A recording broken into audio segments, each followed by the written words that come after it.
Hey everyone, I'm Saizo and I'm a League of Legends coach. Currently, I'm grinding to Challenger again, with Viego being one of my main champions.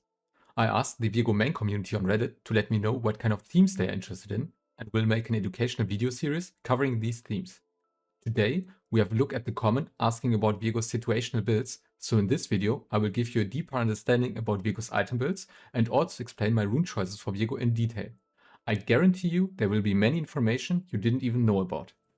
Starting off with the choice of smites. I always go red smite, every single game.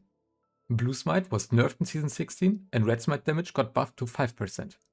The slow of red smite fulfills the same purpose as blue smite in fights. You slow them down and it allows you to stick to them, and on top you deal more damage. It also opens up sometimes just to poke with Q and take some health off the enemy before fights.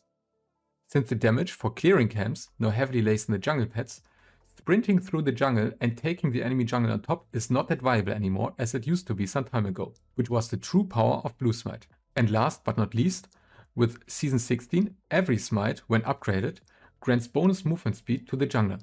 So every jungler got a little blue smite effect. So let's start with the item builds. Your first item should be Kraken Slayer. It is an item made for Viego and perfectly synergizes with Viego's whole kit. The struggle begins on the second item. I usually see Viego players building Collector second, but that causes an issue when we reach our third item. At the point of us getting our third item, even an AD carry with 0 extra armor has around 70 armor already. This forces us to buy either Lord Dominic's versus HP stacking with the Giant Slayer passive, or Mortal Reminder versus heavy healing and less HP stacking champs at third item. Therefore, if we go Collector second, we are super squishy and can have a tough time in fights by simply being one-shot. Yes, it does deal less damage than Collector. We miss out on 10 lethality. And don't hit me with the execution of Collector, because 5% of a 2500 HP target is only a bit over 100 HP, which you often don't even proc because you overkill anyway, and even if not, it's often not needed. Shield Bow on the other side gives us its passive lifeline, which provides a shield with a flat amount of 400 to 700 HP, which is especially good in the early game, but stays relevant throughout the whole game. This allows us to be more aggressive in fights, and since we can take more damage, we live longer and therefore can also deal more damage, way more than with Collector. As our third item, we need the Last Whisper item of our choice, as I explained earlier. I usually finish my boots either Ninja Tabi, oh geez, remember that was the name of plated steel caps before, or Mercs. Ninja Tabi versus heavy AD or auto attack based champions, or Mercs versus heavy CC and AP champs. I'd say in around 80% of my games I go Ninja Tabi, since the null magic mantle from Mercs doesn't upgrade your magic resistance as well. It stays on the 20 magic resistance which you buy in the build path anyway, so you only get more value from obtaining the tenacity from Mercs, which you don't want to be caught in as Viego anyway, and a lot of the CC is dodgeable with Viego's R anyway.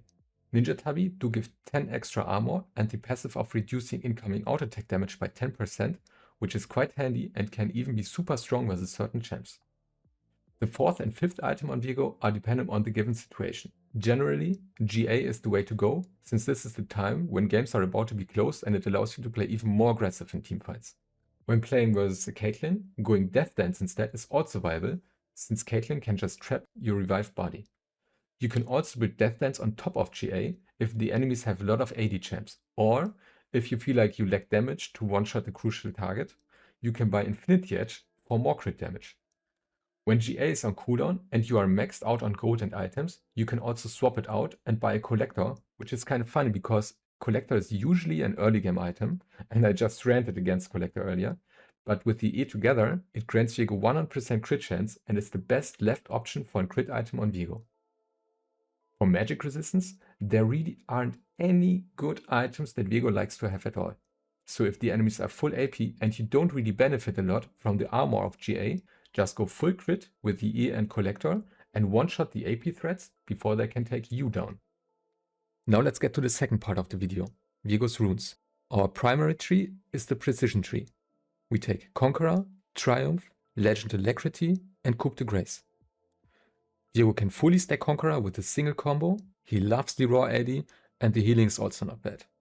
Triumph, because we get a lot of resets, a lot of extra gold, it's the only viable option.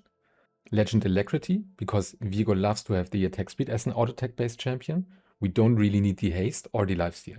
Coup de Grace because Viego wants to execute people and get his resets. The first tree is what the most Viego players also run, exactly like this. But on the second tree, we choose inspiration with magical footwear and cosmic insight. I see a lot of people taking cashback or triple tonic, but I will explain you why magical footwear and cosmic insight is better, and you probably didn't even know why. Cashback versus magical footwear. There are multiple reasons why I prefer magical boots over cashback. First, we get our magical boots latest at minute 12, which is the exact timing for when Kraken Slayer is finished. If we get some early kills, we also get both items early as well. I also like to be on a power spike with Kraken Slayer, and T1 boots help me stick to the target and play more aggressive. With cashback, we are not guaranteed to also be able to purchase T1 boots.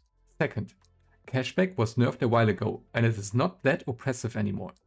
Gold in the early game is much more valuable than in the late game. I prefer having 300 gold extra while having a total of 3000 gold, which equals 10% of my total gold household, rather than getting more gold when I already have a lot of gold. In the later stages, gold value decreases exponentially compared to the early stages.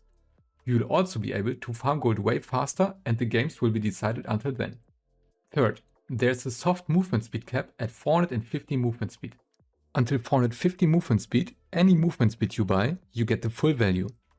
From 450 movement speed on, you only get 80% of the value, and from 480 movement speed onwards, only 50%. So, reaching 450 movement speed is the most efficient way. Magical footwear grant 10 extra movement speed. Now put this together with the bonus movement speed you get from having the upgraded smite. It puts Viego at exactly 410 movement speed, very close to the movement speed cap.